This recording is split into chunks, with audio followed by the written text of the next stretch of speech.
ದರ್ಶನ್ ಪತ್ನಿ ವಿಜಯಲಕ್ಷ್ಮಿ ಮನೆಯಲ್ಲಿ ಕಳ್ಳತನ ಪ್ರಕರಣಕ್ಕೆ ಸಂಬಂಧಪಟ್ಟಂತೆ 3 ಲಕ್ಷ ಹಣ ಕಳ್ಳತನ ಆದರೂ ಇನ್ನೂ ಕ್ಲೂ ಮಾತ್ರ ಸಿಕ್ಕಿಲ್ಲ. ಅವರು ಒಂದಿಷ್ಟು ಜನರ ಮೇಲೆ, ಮನೆ ಕೆಲಸದವ್ರ ಮೇಲೇನೆ ಅನುಮಾನ ಪಟ್ಟಿದ್ರು ವಿಜಯಲಕ್ಷ್ಮಿ ಅವರು, ಇವರೇ ಇದ್ರು ಮನೆಯಲ್ಲಿ ಅಂತ ಹೇಳಿ. ಮತ್ತು ಜೊತೆಗೆ CC ಕ್ಯಾಮ್ರಾ ಎಲ್ಲ ಪರಿಶೀಲನೆ ಮಾಡಿದಾಗ ಮನೆ ಒಳಗಡೆ ಯಾರೋ ಬಂದು ಹೋಗಿರುವಂಥ ಲಕ್ಷಣಗಳು ಕಂಡು ಬಂದಿರಲಿಲ್ಲ ಪೊಲೀಸ್ನವ್ರಿಗೂ ಕೂಡ.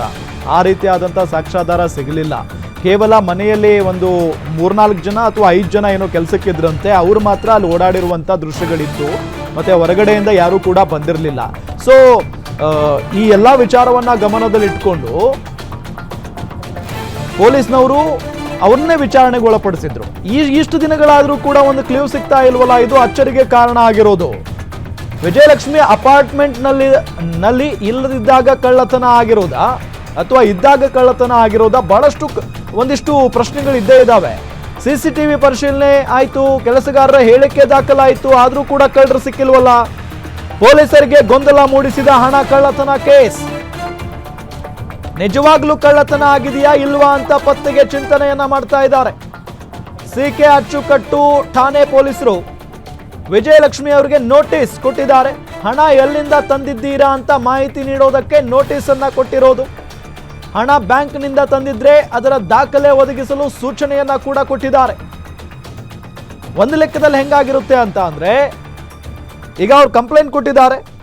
ಸೊ ಮನೆಯೊಳಗೆ ಯಾರ್ಯಾರಿದ್ರು, ಮನೆಯೊಳಗೆ ಕಳ್ಳತನ ಆಗಿರೋದಲ್ವಾ, ಮನೆ ಒಳಗಡೆ ಆ ಸಂದರ್ಭದಲ್ಲಿ ಯಾರ್ಯಾರಿದ್ರು, ಅವತ್ತು ಯಾರ್ಯಾರಿದ್ರು ಅನ್ನೋದ್ರ ಬಗ್ಗೆ ಪರಿಶೀಲನೆ ನಡೆಸಿದಾಗ ಕೆಲಸಗಾರರಿದ್ರು, ವಿಜಯಲಕ್ಷ್ಮಿ ಅವರಿದ್ರು, ಅವರ ತಾಯಿ, ಅವ್ರ ತಾಯಿ ಇದ್ರು ಅಂತ ಕಾಣಿಸುತ್ತೆ. ಇದನ್ನ ಬಿಟ್ಟರೆ ಯಾರೂ ಇಲ್ಲ ಅಲ್ಲಿ. ಸೊ ಹಂಗಾಗಿ ವಿಜಯಲಕ್ಷ್ಮಿ ಅವರು ಅವರ ಮನೆಯ ಕೆಲಸದವರ ಮೇಲೆ ಅನುಮಾನವನ್ನ ವ್ಯಕ್ತಪಡಿಸ್ತಾರೆ. ಸೊ ಹಂಗಾಗಿ ಎಲ್ಲ ಅವರ ಮನೆ ಕೆಲಸದವರನ್ನ ಕರೆಸಿ ವಿಚಾರಣೆಗೆ ಒಳಪಡಿಸಲಾಗುತ್ತೆ. ಸೊ ವಿಚಾರಣೆಗೆ ಒಳಪಡಿಸಿದಂತಹ ಸಂದರ್ಭದಲ್ಲಿ ಅವ್ರು ಹೇಳ್ತಾರೆ ಏನಿದೆ ಏನಿಲ್ಲ ಅನ್ನೋದ್ರ ಬಗ್ಗೆ ಎಲ್ಲ ಅವ್ರ ಪ್ರಶ್ನೆಗಳಿಗೆ ಉತ್ತರವನ್ನ ಕೊಟ್ಟಿದ್ದಾರೆ ಕೆಲಸಗಾರರು. ಆದ್ರೆ ಇದುವರೆಗೂ ಕೂಡ ಒಂದೇ ಒಂದು ಕ್ಲೂ ಸಿಕ್ಕಿಲ್ಲ. ಇದುವರೆಗೂ ಆ ಕೆಲಸಗಾರರು ಯಾರಾದ್ರೂ ಕದ್ದಿದ್ರೆ ಇಷ್ಟೊತ್ತಿಗೆ ಹಿಡಿದಾಕ್ಬಿಡ್ತಿದ್ರು ಪೊಲೀಸ್ನವರು. ಸೊ ಇದುವರೆಗೂ ಕೂಡ ಅವ್ರ ಮೇಲೆ, ಅಂದ್ರೆ ಅವರೇ ಕದ್ದಿದ್ದಾರೆ ಅನ್ನೋದಕ್ಕೆ ಏನೂ ಸಾಕ್ಷ್ಯಾಧಾರ ಸಿಕ್ಕಿಲ್ಲ. ಸೊ ಹಂಗಾಗಿನೇ ಈಗ ಪೊಲೀಸ್ನವರು ವಿಜಯಲಕ್ಷ್ಮಿ ಅವರಿಗೆ ನೋಟಿಸ್ ಕೊಟ್ಟಿದ್ದಾರೆ ಅನ್ನೋ ಮಾಹಿತಿ. 3 ಲಕ್ಷ ಹಣ ಕಳ್ಳತನ ಆಗಿದೆ, ಆದ್ರೂ ಕೂಡ ಕ್ಲೂ ಸಿಗ್ತಾ ಇಲ್ಲ ಅಂದ್ರೆ ನಿಜಕ್ಕೂ ಇಲ್ಲಿ ಇಂಟ್ರೆಸ್ಟಿಂಗ್ ಏನೋ ನಡೀತಾ ಇದೆ ಹಾಗಾದ್ರೆ ಅಂತ. ವಿಜಯಲಕ್ಷ್ಮಿ ಅವರು ಇದ್ದಂತ ಅಪಾರ್ಟ್ಮೆಂಟ್ನಲ್ಲಿ ಆಗಿರುವಂತ ಘಟನೆ ಇದು.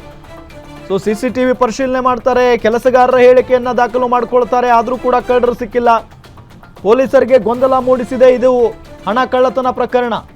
ನಿಜವಾಗ್ಲೂ ಕಳ್ಳತನ ಆಗಿದೆಯಾ ಇಲ್ವಾ ಪತ್ತೆ ಮಾಡಬೇಕಲ್ಲ. ಈಗ CK ಅಚ್ಚುಕಟ್ಟು ಠಾಣೆ ಪೊಲೀಸರು ವಿಜಯಲಕ್ಷ್ಮಿ ಅವರಿಗೆ ನೋಟಿಸ್ ಕೊಟ್ಟಿದ್ದಾರೆ. ಹಣ ಎಲ್ಲಿಂದ ತಂದಿದ್ದೀರಾ ಅಂತ ಹೇಳಿ ಮಾಹಿತಿ ನೀಡೋದಕ್ಕೆ ನೋಟಿಸ್ ಕೊಟ್ಟಿದ್ದಾರಂತೆ.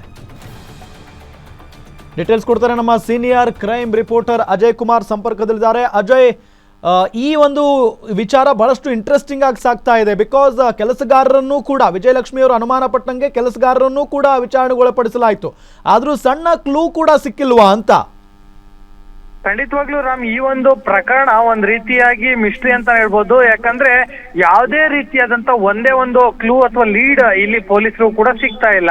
ಅಂದ್ರೆ ಪ್ರಮುಖವಾಗಿ ಇಲ್ಲಿ ಕಂಪ್ಲೇಂಟ್ ಕೊಡುವಂತ ಸಂದರ್ಭದಲ್ಲಿ ಮ್ಯಾನೇಜರ್ ನಾಗರಾಜ್ ಏನಿದ್ದಾರೆ ಅವ್ರು ಕೊಟ್ಟಿಂತದ್ದು 3 ಜನದ ಮೇಲೆ ನಮ್ಗೆ ಸಸ್ಪೆಕ್ಟ್ ಇದೆ, ಅಂದ್ರೆ ಅನುಮಾನ ಇದೆ ಅಂತ ಹೇಳಿ ಮನೆ ಕೆಲಸದವ್ರ ಮೇಲೆ ಅವರು ಕಂಪ್ಲೇಂಟ್ ಅನ್ನು ಕೂಡ ಕೊಡ್ತಾರೆ. ಅದೇ ರೀತಿಯಲ್ಲಿ ಪೊಲೀಸರು ಕೂಡ ಅವ್ರ 3 ಜನರನ್ನು ಕೂಡ ಕರೆಸಿ ವಿಚಾರಣೆ ಮಾಡಿದಂತ ಸಂದರ್ಭದಲ್ಲಿ ಗೊತ್ತಾಗತ್ತೆ ಅವರೆಲ್ಲರೂ ಕೂಡ ಒಂದೇ ಮಾತನ್ನು ಹೇಳ್ತಾರೆ, ದೇವರೇ ನಮಗಂತೂ ನಿಜವಾಗ್ಲೂ ಗೊತ್ತಿಲ್ಲ ಸಾರ್ ಅಂತ ಹೇಳಿ ಕೂಡ ಈಗಾಗಲೇ ಚೆನ್ನಮ್ಮನ ಅಚ್ಚುಕಟ್ಟು ಏನೋ ಪೊಲೀಸರು ಮುಂದೆ ಕೂಡ ಅವ್ರು ಹೇಳಿರುವಂತದ್ದು.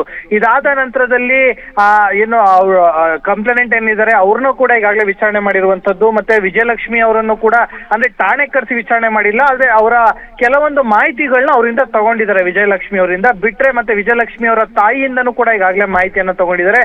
ಸೊ ಹಾಗಾಗಿ ಈವರೆಗೂ ಕೂಡ ಬರೋಬ್ಬರಿ ಒಂದು 7 ರಿಂದ 8 ಜನರನ್ನು ಕೂಡ ಈ ಕೇಸಲ್ಲಿ ವಿಚಾರಣೆ ಮಾಡಿದ್ದಾರೆ. ಆದ್ರೂ ಕೂಡ ಒಂದು ಲೀಡ್ ಸಿಗ್ತಾ ಇಲ್ಲ.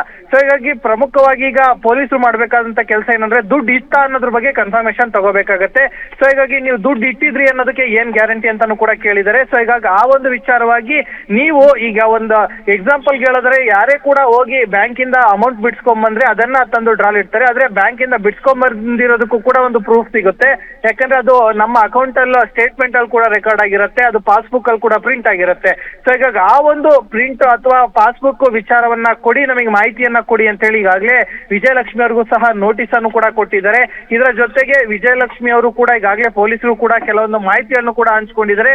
ಇದರ ಜೊತೆಗೆ ಐಟಿನು ಕೂಡ ನಾವು ಫೈಲ್ ಮಾಡ್ತೀವಿ. ಐಟಿ ಫೈಲ್ ಮಾಡುವಂತ ಸಂದರ್ಭದಲ್ಲಿ ಕೂಡ 3 ರಿಂದ 5 ಲಕ್ಷ ಹಣ ಏನಿದೆ ಅದನ್ನ ನಾವು ಮನೇಲಿ ಇಟ್ಕೊಂಡಿರ್ತೀವಿ ಅಂತ ಐಟಿಯಲ್ಲೂ ಕೂಡ ನಾವು ಉಲ್ಲೇಖವನ್ನ ಮಾಡ್ತೀವಿ ಅಂತಾನು ಕೂಡ ಈಗಾಗಲೇ ಪೊಲೀಸರು ಕೂಡ ಮಾಹಿತಿಯನ್ನ ಕೂಡ ಕೊಟ್ಟಿದ್ದಾರೆ. ಆದ್ರೆ ಇನ್ನು ಯಾವುದೇ ರೀತಿಯಾಗಿ ನೋಟಿಸ್ಗೆ ಏನೋ ದಾಖಲೆಗಳನ್ನ ಒದಗಿಸಿಲ್ಲ, ಅದಕ್ಕೆ ಕೆಲವೊಂದು ಮಾಹಿತಿಗಳನ್ನ ಕೊಟ್ಟಿದ್ದಾರೆ. ಆ ಒಂದು ದಾಖಲೆಗಳನ್ನ ಒದಗಿಸ್ಬೇಕಾಗತ್ತೆ. ಆನಂತರ ಪೊಲೀಸರು ಕೂಡ ಈಗಾಗಲೇ CCTV ಫುಟೇಜಸ್ ಆಗಿರ್ಬೋದು, ಅವತ್ತು ಬಂದು ಹೋದಂತ ರಿಜಿಸ್ಟರ್ ಆಗಿರ್ಬೋದು, ಇವೆಲ್ಲವನ್ನು ಕೂಡ ಈಗಾಗಲೇ ಚೆಕ್ ಮಾಡ್ತಾ ಇದ್ದಾರೆ.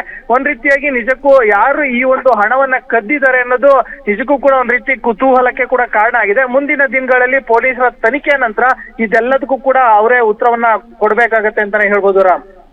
ಓಕೆ, ಥ್ಯಾಂಕ್ ಯು ತಮ್ಮೆಲ್ಲ ಮಾಹಿತಿಗಾಗಿ.